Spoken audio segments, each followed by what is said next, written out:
नमस्कार, India TV देख रहे हैं आप। आपके साथ मैं हूं प्राची पारशर। इस्तीफा देने के बाद से राम मंदिर में चंपत राय की एंट्री बंद हो गई है। चंपत राय और अनिल मिश्रा कल से राम मंदिर नहीं गए। आज दान पात्रों की जिम्मेदारी गोपाल राव के पास थी। गोपाल राव ने अपने सामने चढ़ावे की गिनती कराई। आज अयोध्या में 8 घंटे 8 लोकेशंस पे पुलिस ने रेड डाली। 8 चोरों के घरों में उनके ठिकानों पर छापेमारी की गई। छोटी मछली पकड़ी जा चुकी है। पुलिस अब बड़ी मछली के पीछे है। टिन्नू यादव के ऊपर कौन था, टिन्नू यादव का संरक्षक कौन था, एक एक लिंक को जोड़ा जा रहा है। आज पुलिस को रेड में कई अहम दस्तावेज मिले। एक बात एकदम क्लियर कर दी गई है, चढ़ावा चोरों में अगर कोई अपना है या कोई किसी और का अपना है तो भी उसको छोड़ा नहीं जाएगा। राम मंदिर चढ़ावा चोरी फाइल का हर एक चैप्टर पब्लिक के सामने रखा जाएगा। चैप्टर 1 दस्तक। मई के महीने में हर रोज लाखों राम भक्त राम मंदिर के दर्शन कर रहे थे। हर रोज लाखों का चढ़ावा राम मंदिर में चढ़ रहा था। हर रोज राम भक्त चांदी सोने का दान कर रहे थे। राम मंदिर के बाहर सब कुछ नॉर्मल दिख रहा था, लेकिन राम मंदिर के अंदर अनहोनी ने दस्तक दे दी थी। अयोध्या से लगातार फोन नागपुर जा रहे थे। लखनऊ से फोन अयोध्या आ रहे थे। नागपुर, अयोध्या, लखनऊ हाई अलर्ट पर थे। राम मंदिर में चंपत राय, अनिल मिश्रा, गोपाल राव, हर कोई परेशान थे। सबसे ज्यादा प्रेशर चंपत राय पर था, क्योंकि राम मंदिर में चोरी की खबर अब अयोध्या से बाहर निकल गई थी। नागपुर एक शहर नहीं, एक सोच का गढ़ है। हिंदुत्व की सबसे बड़ी संस्था का प्रमुख केंद्र। लखनऊ हिंदुस्तान में नई सोच, नए रूल मॉडल का केंद्र बिंदु है। लखनऊ ने राम मंदिर चोरी की खबर की पुष्टि कर दी थी। नागपुर बार बार सबूत मांग रहा था। मई के महीने में कुछ चुनिंदा लोगों को पता था कि राम मंदिर के दान में चोरी हो रही है, राम भक्तों के साथ विश्वासघात हो रहा है। इसके बाद इसके पक्का सबूत इकट्ठा करने के लिए प्लान को एक्टिवेट किया गया। मई के महीने में एक दानकर्ता मोटी रकम प्रभु श्री राम को दान में देना चाहते थे। उन्हें कहा गया कि ये दान वो दान पेटी में डालें। ये रकम कितनी थी, इस बात की जानकारी लखनऊ, नागपुर और श्री राम जन्मभूमि को पहले से थी। दानकर्ता ने इस रकम को दान पेटी में डाल दिया, लेकिन मई महीने में जो रिपोर्ट आई उसको देखकर सब चौंक गए, क्योंकि उस दानकर्ता ने जो रकम दान पेटी में डाली थी, कुल दान की गिनती उससे भी कम थी, जो स्पष्ट संकेत और पक्का सबूत था कि राम मंदिर के दान में चोरी हो रही है। अब दिल्ली तक के फोन बजने लगे थे। माथा ठनक गया था। संघ के सबसे खास प्रचारक पर सबसे बड़ा सवाल उठ गया था। प्रचारक तंत्र को यह यकीन नहीं था उनके प्रचारक के होते हुए ऐसा पाप हो सकता है। चैप्टर 2 ग्रहण। चोरों को एहसास भी नहीं था उनकी चोरी पकड़ी गई है। टिन्नू एंड गैंग को भनक भी नहीं थी उनका भंडा फोड़ हो चुका है, क्योंकि जो चोरी पकड़वा सकता था वो सब हिस्सेदार पट्टीदार बन गए थे। नोटों की गिनती करने वाले चोरी में शामिल थे। नोटों को बैंक पहुंचाने वाले मिले थे। सीसीटीवी से निगरानी करने वाले मिले हुए थे। एंट्री एग्जिट पर चेकिंग करने वाले मिले हुए थे। मंदिर के अंदर पूरा नेक्सस चल रहा था। राम मंदिर को लेकर लोगों ने संघ पर विश्वास किया था। राम मंदिर को लेकर संघ ने चंपत राय पर विश्वास किया था, और चंपत राय ने टिन्नू यादव पर विश्वास किया था, और यहीं पर विश्वासघात हुआ। चंपत राय ने राम मंदिर के अंदर सीसीटीवी निगरानी मॉनिटर करने की इजाजत दी। कैमरे पर जो देखा उसके बाद चंपत राय किसी और कैमरे के सामने अभी तक नहीं आ पाए। सीसीटीवी में लवकुश मिश्रा चोरी करते हुए देखा। सीसीटीवी में अनुकल्प मिश्रा चोरी करते हुए देखा। सीसीटीवी में अविनाश शुक्ला चोरी करते हुए देखा। करुणेश पांडे भी चोरी करते हुए पकड़ा गया। मनीष कुमार यादव भी चोरी में शामिल था। राम शंकर मिश्रा भी कैमरे में चोरी करते हुए देखा। इन सब का डायरेक्ट लिंक राम शंकर केसरिया से मन जोगी हुआ रे, दिल झूमे देखो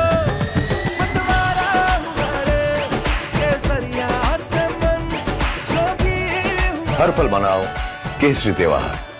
विमल, बोलो जुबान केसरी। यादव और टिन्नू से था। हर कोई टिन्नू का आदमी है। टिन्नू ने ही इनकी नौकरी लगवाई थी और टिन्नू को चुना था चंपत राय ने। चंपत राय के एक फैसले ने राम मंदिर से जुड़ी आस्था को बदनाम कर दिया। करोड़ों लोगों की आस्था, श्रद्धा और विश्वास को बरकरार रखने के लिए श्री राम जन्मभूमि मंदिर के भीतर जो ये घोटाला, गड़बड़ और गमन हुआ है, इसकी जांच सीबीआई से कराई जाए, क्योंकि देश की जनता भारत के प्रधानमंत्री जी पर विश्वास करती है। भारत के करोड़ों लोगों के साथ साथ पूरी दुनिया में जो भी सनातन धर्म के मानने वाला व्यक्ति है, उसका पूरा भरोसा भारत के यशस्वी प्रधानमंत्री नरेंद्र मोदी जी के ऊपर है और वो अपने को ठगा सा महसूस कर रहा है। तो मैं भारत के प्रधानमंत्री जी से ये निवेदन करना चाहता हूं कि ये सामान्य चोरी नहीं है। कानून की दृष्टि में ये अपराध है, लेकिन धार्मिक दृष्टि से, आध्यात्मिक दृष्टिकोण से देखा जाए, आस्था के नजरिए से देखा जाए तो ये महापाप है और ये महापाप भगवान श्री राम की जन्मभूमि के मंदिर के भीतर हुआ है। चैप्टर 3 आखेट। जिसको पुलिस वाला गाड़ी में बैठा रहा है ये अविनाश शुक्ला है। इसके पीछे जो शख्स आ रहा है ये राम मंदिर ट्रस्ट का सदस्य है। इसको चंपत राय ने भेजा था। इसके हाथ में एक काला बैग है। इस बैग में मंदिर में चोरी के लाखों रुपए हैं, जिसको अविनाश के घर से रिकवर किया गया है। साथ में जो दारोगा है वो लगातार फोन पर बात कर रहा है, जैसे पल पल की अपडेट किसी बड़े अधिकारी ने मांगी हो। इस वीडियो में तारीख 5 जून की मिली है। 5 जून को चोर और चोरी का सबूत दोनों मिल गए। 5 जून को चोरों ने अपना गुनाह कबूल कर लिया। चोरी के पैसों की पहली रिकवरी हो गई। सब कुछ पुलिस के सामने आ गया, लेकिन पुलिस में एफआईआर नहीं गई। अयोध्या पुलिस से रिपोर्ट लखनऊ पहुंच गई। अलर्ट पर अलर्ट जारी हुआ। लखनऊ की राय उसी दिन एफआईआर और गिरफ्तारी करने की थी, लेकिन चंपत राय ने पुलिस को एफआईआर करने से मना कर दिया। मामले को दबाने की कोशिश की। पहले तो जानना चाहूंगा, चूंकि आप चंपत जी के बहुत ही करीबी हैं, किस तरीके से चंपत जी और आप लोग इस पूरे मामले को देख रहे हैं? देखिए, चंपत जी की निष्ठा राम मंदिर के प्रति उतनी ही साफ सुथरी है जितना हनुमान जी की, हनुमानगढ़ी में पुजारी हनुमान जी की आरती और पूजा करता है। असल में ये लग रहा है कि उनकी लापरवाही सामने आई, क्योंकि जब चोरी हुई, जानकारी आई, तो उन्होंने एफआईआर क्यों नहीं कराई? उन्होंने पुलिस को जानकारी क्यों नहीं दिया? उन्होंने सारी चीज़ों को खुद ही हैंडल करने की ज़रूरत क्या थी आखिर? उन्होंने ये कदम इसलिए भी उठाया कि लोग राम भक्तों के मन में ठेस न पहुँचे। इसीलिए उन्होंने स्वयं एसआईटी जांच के लिए लिखा और मुख्यमंत्री से व्यक्तिगत रूप से फ़ोन करके अनुरोध भी किया कि इसकी एसआईटी जांच हो जाए। पुलिस के पास वो नहीं गए, इसको लेकर के बहुत सवाल उठ रहा है कि उन्होंने खुद ही पुलिस क्यों बन गए? नहीं, वो उनके मन में सिर्फ एक विषय था कि हिंदुत्व और दर्शन करने वाले दर्शनार्थी जो मन में, हृदय में अपने राम जी को रखते हैं, उनके हृदय को ठेस न पहुँचे। सिर्फ यही एक कारण था और कोई कारण नहीं था। चैप्टर 4 क्रिया प्रतिक्रिया। अयोध्या से दिल्ली की दूरी 680 किलोमीटर है। अयोध्या से नागपुर की दूरी 800 किलोमीटर है। अयोध्या से लखनऊ की दूरी 135 किलोमीटर है। अयोध्या में कुछ भी होगा, पहला असर लखनऊ में होगा। पहला सवाल लखनऊ से पूछा जाएगा। पहला जवाब यूपी सरकार को देना होगा। 4 और 6 जून के बीच 7 दान चोरों को राम मंदिर के कक्ष में ही बंद रखा गया था। चंपत राय के खास टिन्नू यादव को खास आदेश के बाद ही बाहर निकलने की छूट मिली थी। चंपत राय से जब भी दिल्ली और नागपुर ने संपर्क किया तो चंपत राय की तरफ से दो ही बातें रटी गई। पहली बात, ये छोटी मोटी चोरी थी जिसकी माफी मांग ली है, पैसे की रिकवरी हो गई है। दूसरी बात कि अगर इस मामले में एफआईआर दर्ज होती है तो बहुत बदनामी होगी। इस बीच एक ग्रुप, बहुत मजबूत ग्रुप, चंपत राय को लगातार बचाने की कोशिश में लगा हुआ था। योगी आदित्यनाथ जब यूपी के मुख्यमंत्री की कुर्सी पर बैठते हैं तो वो अपने ऊपर रामलला के नाम, काम, परंपरा को रखते हैं। रघुकुल की रीति सदा चली आई, प्राण जाए लेकिन वचन न जाए। अयोध्या पर आक्षेप मत करो। प्रभु श्री राम की मर्यादा का पालन करना सीखो और अयोध्या के बारे में जो कतिपय समाचार मिल रहे थे, हमने कहा था एसआईटी गठित की गई है। एसआईटी की रिपोर्ट आने के साथ ही हमारी कार्रवाई भी प्रारंभ हो जाएगी और आपने देखा होगा एसआईटी की रिपोर्ट आई, तुरंत कार्रवाई प्रारंभ हो गई। और मैं आश्वस्त करता हूं, जो मैंने कहा था, दूध का दूध और पानी का पानी हम करके रहेंगे। योगी के वचन सिर्फ यूपी में नहीं बल्कि देश के राम भक्तों का भरोसा है। योगी के कर्तव्य पर सिर्फ यूपी को भरोसा नहीं बल्कि दिल्ली का भी पूरा साथ है। दूध का दूध, पानी का पानी, दिल्ली और लखनऊ की टॉप लेवल बातचीत पर फैसला। केसरिया से मन जोगी हुआ रे, दिल झूमे देखो मतवारा हुआ रे। केसरिया से मन जोगी हुआ। हर पल मनाओ केसरी त्योहार। विमल, बोलो जुबान केसरी। जब योगी ने एसआईटी का गठन किया, जांच को चंपत राय राम मंदिर ट्रस्ट से लेकर अपने हाथों में ले ली, तो मामला लाखों नहीं करोड़ों का निकला। ऐसा है कि प्रतीक्षा करने में आनंद रहता है, हर एक को फैसले करने में ठीक रहता है। इसलिए सरकार पर, ट्रस्ट पर, विश्व हिंदू परिषद पर और बाकी सब व्यवस्थाओं पर हमें विश्वास है कि जो भी होगा न्यायपूर्ण होगा, चाहे डियरेस्ट हो चाहे नियरेस्ट हो।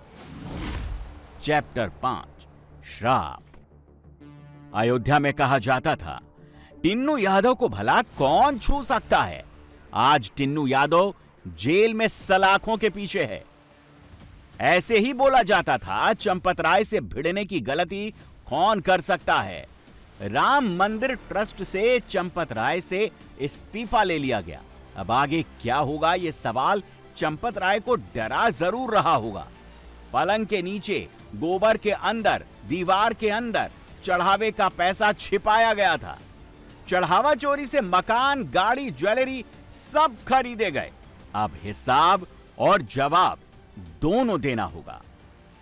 अनुकल्प का ये मकान है, अनुकल्प आरोपी है और अनुकल्प के घर से भी कुछ पैसे रिकवर किए गए थे। जितने भी आरोपी हैं उन सबके घर से अब तक लगभग 79 लाख रुपए यानी कि 79 लाख रुपीस जो है वो 7 आरोपियों की निशानदेही पर बरामद हुए हैं। अनुकल्प को प्राइवेट सोर्स जो है उसके जरिए लगवाया था, पैसे गिनने का काम किया करता था अनुकल्प मिश्रा, और साथ ही अनुकल्प का एक रिश्तेदार लवकुश जो है उसके घर से गोबर से 10 लाख रुपए की बरामदगी हुई थी। इस वक्त आप तस्वीरें देख रहे हैं, यूपी पुलिस की टीम जो है वो अभी मौजूद है, घर के अंदर मौजूद है और 7 से 8 पुलिस की टीम जो है इस वक्त घर के अंदर है। और आसपास न केवल अनुकल्प बल्कि अविनाश शुक्ला का भी घर है। पड़ोसियों के मुताबिक लगभग 1 साल पहले यहां पर अनुकल्प जो है उसका परिवार शिफ्ट हुआ था। सैलरी बहुत ज्यादा नहीं मिलती थी ट्रस्ट में, लेकिन उसके बावजूद नई प्रॉपर्टीज कैसे बनी, इन्हीं सारे चीजों को लेकर पुलिस फिलहाल सभी आरोपियों के घर पे उनके परिवार के लोगों से पूछताछ कर रही है ताकि एक पूरी फाइनेंशियल ट्रेल जो है उसका पता लग सके कि अगर पैसा आय से अधिक था तो उस पैसे को कहां कहां पर इन्वेस्ट किया गया। अनुकल्प का ये कौशलपुरी का घर है जो मेरे पीछे आप देख सकते हैं, सफेद घर है, एसी लगा हुआ है और हाल में ही इस घर को कंस्ट्रक्ट किया गया था। परिवार के मुताबिक क्योंकि इनकी एक चाची हैं, उन्होंने आरोप लगाए थे तमाम तरह के कि कम सैलरी के बावजूद, जो नेहा मिश्रा है, कम सैलरी के बावजूद इतना पैसा अनुकल्प के पास कैसे आ रहा है। पुलिस अब पता कर रही है चढ़ावा चोरी के पैसे को कहां कहां लगाया गया, कहां पर जमीन खरीदी गई, कहां पर निवेश किया गया। सबसे ज्यादा जांच टिन्नू यादव पर हो रही है। अयोध्या पुलिस की टीम है, राम जन्मभूमि थाने पुलिस की टीम है। ये जो आप मकान देख रहे हैं, ये लाल रंग का जो दरवाजा है, ये टिन्नू का मकान है और घर के बाहर कुंडी लगी हुई है। पुलिस ये चाहती है कि परिवार के लोगों से पूछताछ की जा सके कि टिन्नू चंदा चोरी के पैसों को कहां पर रखता था, कहां उसने पैसा इन्वेस्ट किया। लेकिन बाहर से आप देखेंगे तो कुंडी लगी हुई है। कोई भी परिवार का शख्स जो है वो अब तक पुलिस के सामने नहीं आ पाया है। तो वहीं ये दूसरा मकान आप देख लीजिए, ये मकान है टिन्नू के भतीजे मनीष यादव का। मनीष यादव की कल हमने बहन से बात की थी, उनके घर पर भी ताला लगा हुआ है। आखिरकार नामजद आरोपियों के परिवार के लोग कहां चले गए, वो अपने घर पर क्यों मौजूद नहीं है, ये सबसे बड़ी बात है। सर, कोई मिला, परिवार के लोग मिले घर पे, आपको किसी से पूछताछ हो पाई? सर, कोई मौजूद नहीं है टिन्नू के और मनीष यादव के। पुलिस की टीम लगातार यहां पर आस पड़ोसियों से भी पूछताछ कर रही है। जितने भी आरोपी हैं, चाहे वो अनुकल्प मिश्रा हो या फिर मनीष यादव, टिन्नू, सभी 8 आरोपियों के पुलिस पहुंचेगी। पुलिस अपने कागजातों के साथ पहुंची है कि परिवार के साथ वो पूछताछ कर सके। टिन्नू के घर में 8 घंटे तक पुलिस की छापेमारी हुई। टिन्नू के यहां से पुलिस को ज्वेलरी मिली, कैश और प्रॉपर्टी के कागजात भी बरामद किए गए। टिन्नू यादव ने अपने रिश्तेदारी में भी चढ़ावा चोरी के पैसे लगाए हुए थे। ऐसे ही चढ़ावा चोरों के पैसों को अविनाश शुक्ला इन्वेस्ट कर रहा था। कौशलपुरी इलाके के अंदर, कौशलपुरी 2 के अंदर, यहां पर जो आप पुलिस देख रहे हैं, पुलिस की टीम मौजूद है। ऊपर एक बड़ा योग सेंटर है, हॉल है, जहां पर अविनाश शुक्ला भी आया करता था।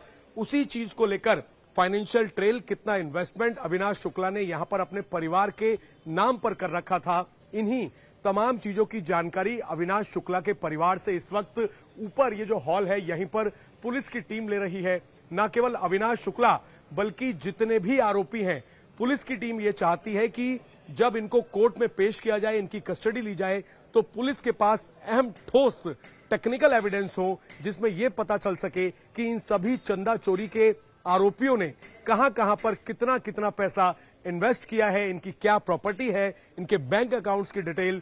इसी तमाम जानकारी के लिए आज सभी 8 आरोपियों के घर पर पुलिस ने सुबह सुबह रेड्स की है। 8 चोरों के घरों से कुछ ना कुछ रिकवरी हुई है। सबके परिवार वालों के बयान लिए गए हैं। पहले इनके परिवार वालों ने भी पूछा होगा, इतना पैसा कहां से आ रहा है, इतना खर्च कहां से कर रहा है। अब परिवार भी चोरों से दूरी बनाने लगा है। जांच वगैरह चल रही है, जांच चल रही है। अगर कोई गलती कोई किया होगा तो फिर वो जाए, उससे हमें कोई मतलब नहीं है। क्योंकि हम कोई भी हो शामिल हो वो जाए, क्योंकि मैं इस गलती में किसी के साथ नहीं खड़ा हो सकता। अगर कोई गलती किया होगा तो भुगते स्वयं। राम मंदिर की चोरी में अगर कोई शामिल है तो हाँ। चैप्टर 6 सूर्यास्त। चंपत राय से राम भक्त बेहद गुस्से में है। अनिल मिश्रा से राम भक्त नाराज हैं। राम मंदिर केसरिया से मन जोगी हुआ रे, दिल झूमे देखो मतवारा हुआ रे। केसरिया से मन जोगी हुआ। हर पल मनाओ केसरी त्योहार। विमल, बोलो जुबान केसरी। ट्रस्ट पर से भक्तों का भरोसा डगमगा गया है। चंपत राय ने इस्तीफा दे दिया है, लेकिन इस्तीफे पर 11 जुलाई पर ट्रस्ट अपना फैसला सुनाएगा। चंपत राय, जो राम मंदिर आंदोलन की प्रमुख आवाजों में एक थे, जो राम मंदिर निर्माण में जरूरी दिमाग थे। चंपत राय, जिनकी आवाज में धमक हमेशा रहती थी। जब प्रयास किया जाता है तो किसी विश्वास के साथ किया जाता है। मन में अगर सफलता का भरोसा ही नहीं है तो कभी काम नहीं करता। सैनिक अपना जीवन देता है तो विजय के विश्वास के कारण देता है। जीतूंगा नहीं जीतूंगा, अगर ये दुविधा मन में है तो सैनिक सीमाओं पर युद्ध नहीं कर सकता। कोई पत्थर तोड़ना है, पहली चोट में नहीं टूटता है, लेकिन पत्थर पर किए जाने वाला हर एक प्रहार पत्थर के अंदर के तंतुओं को कमजोर करता है। अंत में एक हथौड़ा ऐसा पड़ता है, वो टूट जाता है। राम भक्तों के विश्वास पर ऐसा हथौड़ा पड़ा जिसके बाद दोबारा भरोसा करना भक्तों का मुश्किल होगा। एक्शन के बाद क्या एक राम भक्त संतुष्ट है चंदा चोरों के खिलाफ जो कार्रवाई हुई है? अभी पूर्णतः नहीं संतुष्ट है। बचाया जा रहा चंपत लाल को। इस्तीफा दे दिया उन्होंने? हाँ, इस्तीफा दे दिया, बचाया गया, इसी तरीके से तो बचाया जाएगा। लोगों ने अंदर अगर 10-10 लोग, 20-20 लोग, 12-12 लोगों को अगर निकल के आ रहे हैं तो हमें लगता है अभी बहुत सारे लोग होंगे। इतनी आसानी से चोरी हो नहीं सकती है। चोरी अगर हो रही है तो इसमें बहुत सारे लोगों का हाथ है। 2-4 लोग मिलकर चोरी नहीं कर सकते। तो इसको बहुत छानबीन इसके में करने की जरूरत है, और फिर भी बहुत लोग सामने नहीं आ पाएंगे। हमारी हिंदुओं की आस्था पे चोट है। आस्था पे चोट? बिल्कुल। तो 8 लोगों तक ये सीमित नहीं आपको लग रहा है? ना, बहुत अंदर तक है, ये तो नहीं है। अभी तालाब में गए हैं, बड़े मगरमच्छ तो पकड़ना बाकी है। अच्छा, बड़े मगरमच्छ पकड़ना बाकी है। चैप्टर 7 धर्म युद्ध। अयोध्या में, लखनऊ में, यूपी में धर्म युद्ध शुरू हो गया है। 2027 वाला लखनऊ का रास्ता अखिलेश यादव अयोध्या से तलाश रहे हैं। चोर चोर सौतेले भाई, जिन्होंने चुराई राम की पाई। देखो देखो जा रहा वो भाजपाई, देखो जा रहा वो भाजपाई, जिसने खाई राम की पाई। सबसे पहले चढ़ावा चोरी का हल्ला अखिलेश यादव ने ही मचाया था। समाजवादी पार्टी ने अयोध्या को लेकर जबरदस्त मोर्चा खोल दिया है। जहां तक सनातन धर्म की रक्षा की बात है, समाजवादी लोग चाहते हैं सनातन धर्म की रक्षा हो, लेकिन सनातन धर्म की आड़ में गोरख धंधा ना हो। क्या कोई कल्पना कर सकता था श्रद्धा और आस्था से इतनी बड़ी खिलवाड़? इनकी चतुराई है, चालबाजी है, और सीसीटीवी फुटेज है कि कितनी बार सीसीटीवी बंद किया गया है, कितनी बार वो आंकड़े सामने आपके आए हैं। तब और क्या बताया जाए? अगर यूपी में कोई दूसरा मुख्यमंत्री होता, अगर यूपी में कोई और कुर्सी पर बैठा होता, तो पलड़ा इस वक्त पूरी तरह से अखिलेश यादव की तरफ झुका होता। लेकिन यूपी की कुर्सी पर जो भगवाधारी विराजमान है, उस पर जनता का अटूट विश्वास है। अयोध्या में पूर्ण न्याय होगा। छोटी मछली और बड़ी मछली सबका हिसाब होगा। राजनीति करने वालों को जवाब मिलेगा। अयोध्या को तो राम भक्तों ने सजा और संवार दिया है। आप उसकी चिंता मत करिए, पश्चाताप करिए, एक बार रामलला का दर्शन कर लीजिए। कम से कम इसी से और सद्बुद्धि आएगी। और अब तैयारी करिए कि हम कृष्ण कन्हैया के लिए भी कुछ कर सकें। अगर सचमुच अपने को धार्मिक कहलाने का प्रयास कर रहे हो, तो मथुरा वृंदावन पे खुल करके बोल दीजिए, और बोलिए ना कि श्री राम जन्मभूमि मुक्ति के आंदोलन की तर्ज पर ही श्री कृष्ण जन्मभूमि की मुक्ति का भी अभियान चलना चाहिए। भगवान श्री कृष्ण की जन्मभूमि को भी सम्मान मिलना चाहिए। राम मंदिर चढ़ावा केस को योगी खुद मॉनिटर कर रहे हैं। हर रोज ताबड़तोड़ एक्शन हो रहा है, लेकिन अभी इंसाफ अधूरा है। जैसे जैसे सबूत मिलेंगे, वैसे वैसे हर किसी का नंबर आएगा, चाहे वो कोई भी क्यों ना हो। अमेरिका ने ईरान के 10 ठिकानों पर बमबारी की है। अमेरिका ने साउथ ईरान में बहुत तबाही मचाई है। ईरान ने बदला लेने के लिए बहरीन और कुवैत में हमले कर दिए हैं। अमेरिका के 8 ठिकानों को भयंकर नुकसान पहुंचा है। ईरान ने मिडिल ईस्ट में अमेरिका का साथ देने वाले देशों को बड़े हमलों की धमकी दी है। ईरान ने आरोप लगाया है कि अमेरिका MOU का उल्लंघन कर रहा है। हॉर्मूज में जहाजों पर ईरान के ड्रोन अटैक से अमेरिका बहुत नाराज है। लेबनान में इजराइल बार बार सीज फायर तोड़ रहा है। खाड़ी में पल पल जिस तरह से हालात बदल रहे हैं, उससे एक बार फिर महायुद्ध का खतरा पैदा हो गया है।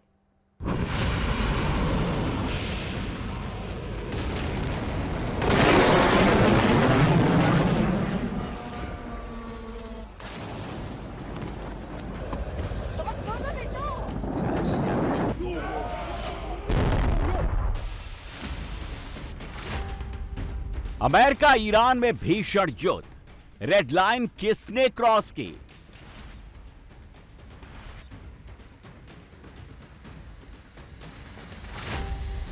हॉर्मुज की जंग क्या फिर महायुद्ध कराएगी?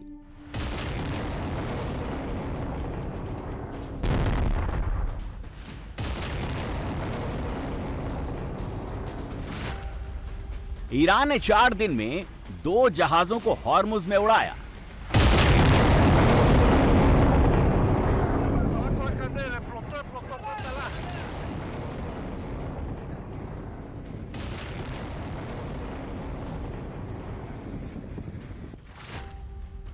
अमेरिका ने 48 घंटे में ईरान के 3 द्वीपों पर तबाही मचाई।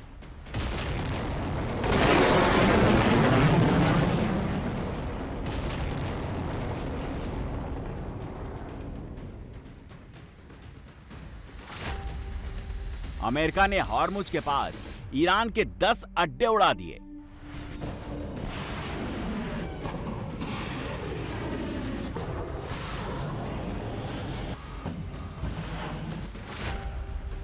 ईरान ने मिडिल ईस्ट में अमेरिका के 8 अड्डों पर बारूद गिराया।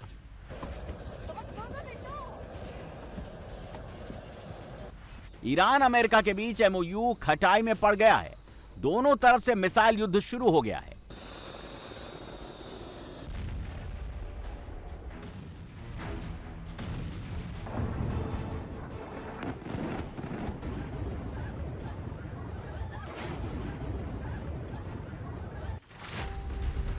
इसका ट्रिगर पॉइंट क्या था?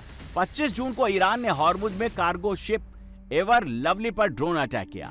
27 जून को British cargo ship Amity Kiku पर दोबारा ड्रोन अटैक किया गया। अमेरिका ने इसे दोनों देशों के बीच 17 जून को स्विट्जरलैंड में साइन हुए MOU की बेइज्जती मानी।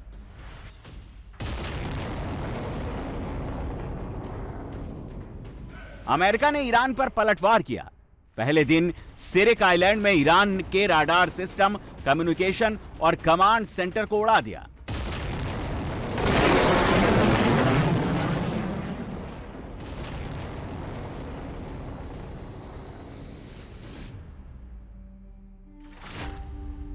दूसरे दिन अमेरिका ने ईरान के 3 द्वीपों पर हमले कर दिए। सिरिक आइलैंड के साथ साथ केशम आइलैंड और बंदर लंगेह पर धुआंधार हमले किए।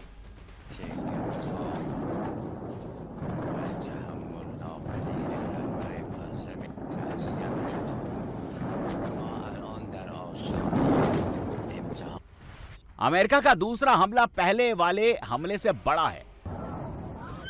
इस बार ईरान के 3 द्वीपों में air defence, drone storage facility, surveillance infrastructure और बारूदी सुरंगें बिछाने वाले तंत्र पर अमेरिका ने बमबारी की।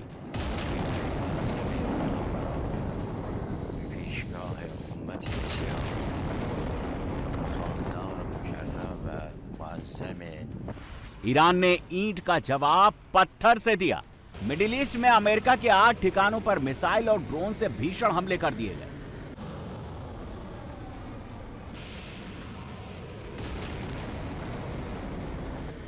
ईरान ने सबसे पहले बहरीन में अमेरिका की 5वीं फ्लीट के बेड़े को निशाना बनाया।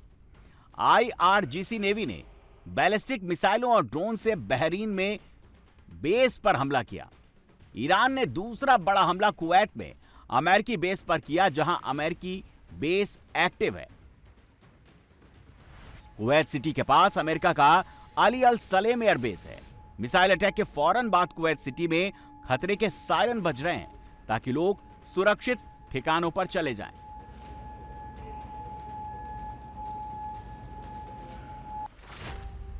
कुवैत ने ईरान की 2 बैलिस्टिक मिसाइलों को हवा में ही मार गिराया। कुवैती एयर डिफेंस ने ज्यादातर ड्रोन को भी इंटरसेप्ट कर लिया। कुछ ड्रोन रिहायशी इलाकों में गिरे जिससे इमारतों को काफी नुकसान पहुंचा। दीवारें टूट गईं, घर के अंदर रखा सामान तहस नहस हो गया। ईरान पर हमलों के लिए अमेरिका अक्सर इस बेस का इस्तेमाल करता है। कुवैत में अली अल सलेम एयरबेस को अगर ईरान तहस नहस कर देता है तो अमेरिका की अटैक और डिफेंस क्षमता दोनों कमजोर पड़ जाएगी। कुवैत का अली अल सलेम एयरबेस इराक के बॉर्डर से केवल 37 किलोमीटर दूर है, इसीलिए इसे द रॉक भी कहा जाता है। अमेरिका इसे मिडिल ईस्ट में ऑपरेशन के लिए फॉरवर्ड हब के तौर पर इस्तेमाल करता है। यहां कुवैती एयरफोर्स के साथ साथ अमेरिकी एयरफोर्स भी तैनात है। इस बेस पर अमेरिका ने advance missile defence system patriot तैनात किया है। इसमें 2 समानांतर रनवे हैं। यहां fighter jet, cargo ship C-130 और टोही ड्रोनों की तैनाती है। ईरान ने बहरीन में अमेरिका के 5th फ्लीट बेस पर सबसे तगड़ा हमला बोला। ईरान ने बैलिस्टिक मिसाइल के साथ स्वार्म ड्रोन की बौछार की। ईरानी हमले के बाद बहरीन में कई धमाके सुने गए। अमेरिकी बेस के पास आग की भयंकर लपटें दिखाई दी।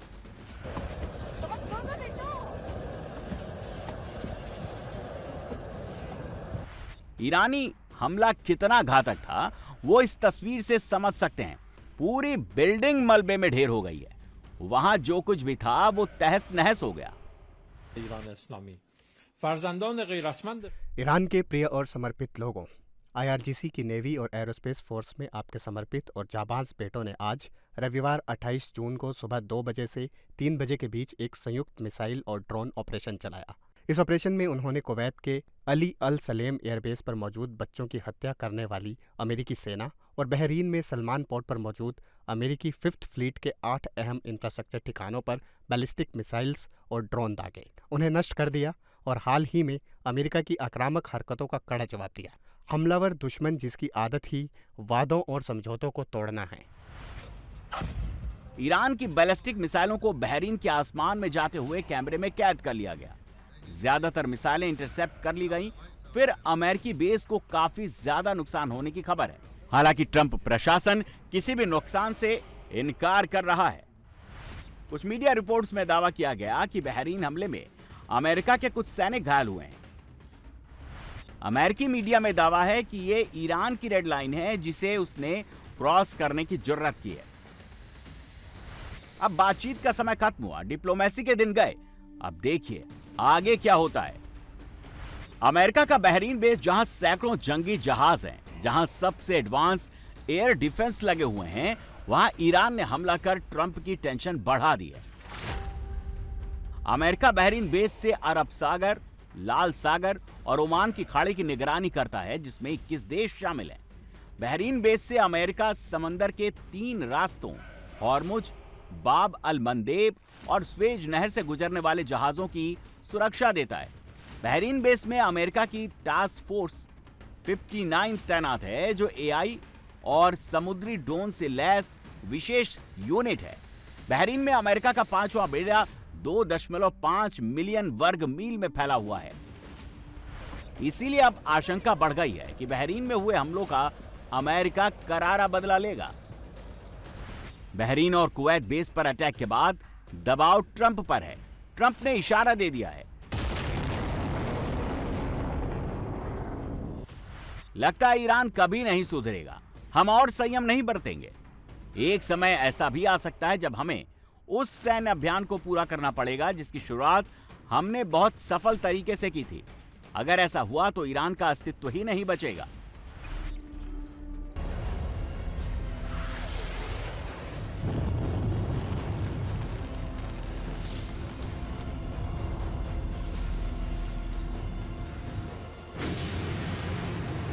ईरान का कहना है कि बहरीन और कुवैत में अमेरिकी बेस पर हमले तो सिर्फ ट्रेलर हैं।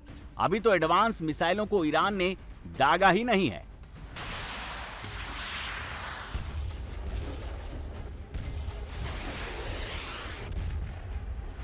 ट्रंप कई बार कह चुके हैं कि उन्होंने ईरान की मिसाइलें खत्म कर दी, उनके लॉन्चर तबाह कर दिए। ईरान का दावा है कि ट्रंप का मिशन अभी भी अधूरा है। ईरान का मिसाइल जखीरा ना तो नष्ट हुआ है और ना ही कम हुआ है।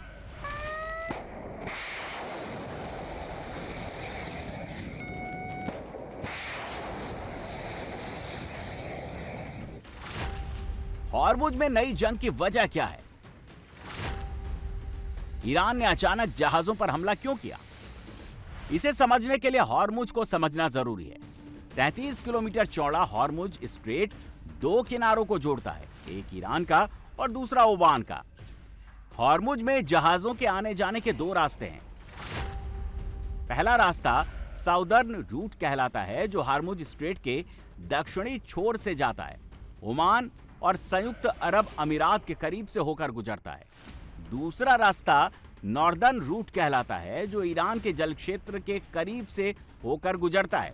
सदर्न रूट को अभी भी सेफ माना जा रहा है, क्योंकि यहां बारूदी सुरंगें ना के बराबर हैं। इसीलिए संयुक्त राष्ट्र की समुद्री एजेंसी IMO ने ज्यादातर जहाजों को इसी रास्ते से निकलने की सलाह दी थी। ईरान को यह बात हजम नहीं हो पा रही है कि कोई जहाज उसकी परमिशन और IRGC के निर्धारित रूट के बजाय दूसरे रास्ते से जाए। ईरान ने हॉर्मुज में अपना दबदबा साबित करने के लिए 4 दिन में 2 जहाजों को उड़ा दिया। ईरान के विदेश मंत्री ने इराक के दौरे पर कहा कि हॉर्मुज को अगले 30 दिन तक ईरान अकेले कंट्रोल करेगा। समझौते के ज्ञापन के तहत ईरान द्वारा प्रतिबंधित किए जाने वाले हॉर्मुज स्ट्रेट को ईरान के इस्लामिक गणराज्य द्वारा बाधाओं को हटाए जाने के बाद 30 दिनों के भीतर अपने युद्ध पूर्व स्थिति में वापस लाया जाएगा। ईरान और अमेरिका के बीच हस्ताक्षरित समझौता ज्ञापन के तहत इस संबंध में किसी अन्य संस्था या कोई भी देश जिम्मेदार नहीं है। इस मामले में किसी भी प्रकार का हस्तक्षेप ईरान के इस्लामी गणराज्य द्वारा वर्तमान में किए जा रहे प्रावधानों से अलग या नए प्रावधान स्थापित करने का कोई भी प्रयास केवल और अधिक जटिलताओं को जन्म देगा। हॉर्मुज स्ट्रेट को फिर से खोलने में देरी करेगा और तनाव के स्तर को बढ़ाएगा, ठीक उसी तरह जैसे पिछली 2 रातों में हमने हॉर्मुज स्ट्रेट में ऐसी घटनाएं देखी जिनसे तनाव और टकराव में वृद्धि हुई है।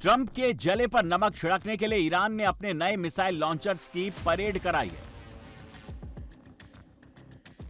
ईरान के मिसाइल लॉन्चर्स अमेरिका के ठिकानों को तबाह करने के लिए तैयार हैं। ईरान ने सीजफायर के दौरान अपने उन मिसाइल साइट्स के गेट भी दुरुस्त कर लिए हैं, जिन्हें अमेरिका ने बमबारी करके बर्बाद कर दिया था।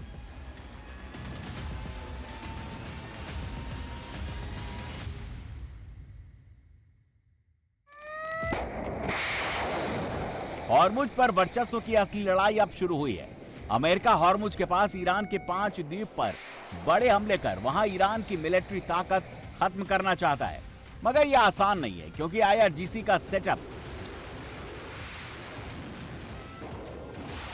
जितना जमीन के ऊपर दिखता है उतना जमीन के नीचे है। मतलब सुरंगों में हथियार ज्यादा हैं। वो जब चाहता है वहां से निकालता है और हॉर्मुज में फायर कर देता है। ईरान ने धमकी दी है कि आने वाले दिनों में सिर्फ अमेरिका ही नहीं, मिडिल ईस्ट से उसके सहयोगी देश जैसे UAE, सऊदी अरब, कुवैत और बहरीन भी इसकी चपेट में आएंगे। नर्क का द्वार उन्हें भी दिखेगा।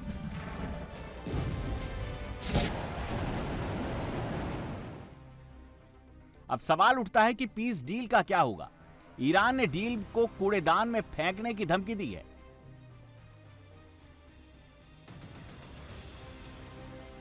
इसका जवाब लेबनान से मिलेगा, जहां सीज फायर और युद्ध विराम का कोई मतलब नहीं है। इजराइल को वहां हमले करने से रोकना नामुमकिन हो गया है। इजराइल ने साउथ लेबनान में फिर बड़े हमले किए हैं। 2 कस्बों डेर सिरियान और तेबेह को निशाना बनाया है। दोनों कस्बे उन सिक्योरिटी जोन के अंदर हैं जहां से इजराइल ने पीछे हटने से इनकार कर दिया है।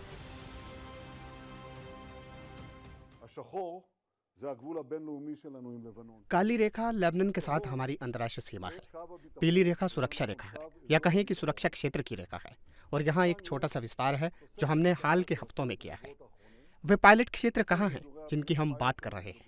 पहला यहाँ है जो पूरी तरह से सुरक्षा क्षेत्र से बाहर है, और दूसरा एक विस्तारित क्षेत्र है जो हमारे मूल्य सुरक्षा क्षेत्र के आगे जाता है, जिसे IDF ने परिचालन की दृष्टि से आवश्यक नहीं बताया है। वे वास्तव में वहां से पीछे हट गए हैं। ये 2 पायलट क्षेत्र हैं। दूसरे शब्दों में, इजराइल पीले सुरक्षा क्षेत्र में बना हुआ है जो हमारी रक्षा करता है। लेबनान के अलावा गाजा पर भी इजराइल हमले रोक नहीं रहा है। ये गाजा का डेर अल बलाह कैंप है, जहां इजराइल ने मिसाइल और ड्रोन से इतना बड़ा हमला किया कि पूरा इलाका थर्रा रहा है। इजराइल की बमबारी के बाद इलाके में धूल और धुएं के बादल उड़ रहे हैं। बमबारी में गाजा के कई लोग मारे गए। इजराइल का दावा है कि उन्होंने हमास के टेरर कैंप्स पर हमला किया है, किसी सिविलियन बस्ती में नहीं। 7 अक्टूबर को इजराइल पर हमास के आतंकी हमले के बाद गाजा में अब तक 947 लोग मारे गए, जबकि 2935 लोग घायल हुए हैं। अमेरिका और ईरान के बीच MOU में लेबनान के साथ साथ गाजा पर भी प्रावधान है। इसके मुताबिक लेबनान और गाजा दोनों जगहों से इजराइल को अपनी फौजें हटानी है। मगर अमेरिका ने लेबनान और इजराइल के बीच जो डील साइन कराई है, उसमें हिजबुल्लाह के निशस्त्रीकरण का मुद्दा सबसे अहम है। समझौता ईरान और हिजबुल्लाह को कमजोर करने वाला है। ईरान ने आरोप लगाया कि ट्रंप वादे के मुताबिक इजराइल को कंट्रोल नहीं कर पा रहे हैं।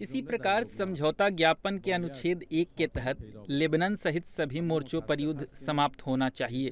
दुर्भाग्य से हम देख रहे हैं कि जायोनी शासन ने अपने हमले जारी रखे हैं। समझौता ज्ञापन के तहत स्वीकार की गई प्रतिबद्धता के अनुसार अमेरिकी सरकार की ये जिम्मेदारी है कि वे अपनी ओर से और जायोनी शासन की ओर से शासन के हमले को रोके, वहां भी युद्ध की समाप्ति सुनिश्चित करे, कब्जे वाले क्षेत्रों से सैनिकों की वापसी सुनिश्चित करे, जो कि समझौता ज्ञापन के अनुच्छेद 1 के प्रावधानों में से एक है।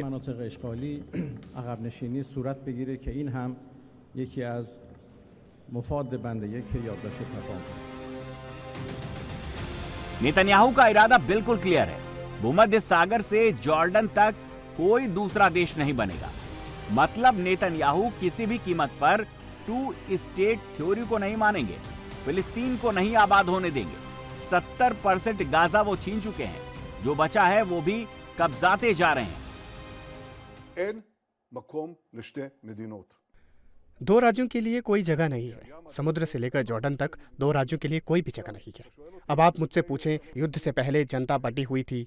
हालांकि मुझे लगता है कि अधिकांश लोग इसके खिलाफ थे, लेकिन एक महत्वपूर्ण हिस्सा इसके पक्ष में था। मुझे लगता है कि अब स्थिति बदल गई है। यह सहमति का आधार है, आगे की सहमति का भी आधार है। लोग गृह युद्ध नहीं देखना चाहते, मुझे इसका पूरा यकीन है। कुछ लोग इसे भड़काने और जनता के बीच दरार को गहरा करने की कोशिश कर रहे हैं। मैं इसे शांत करने के लिए हर संभव प्रयास करना चाहता हूं।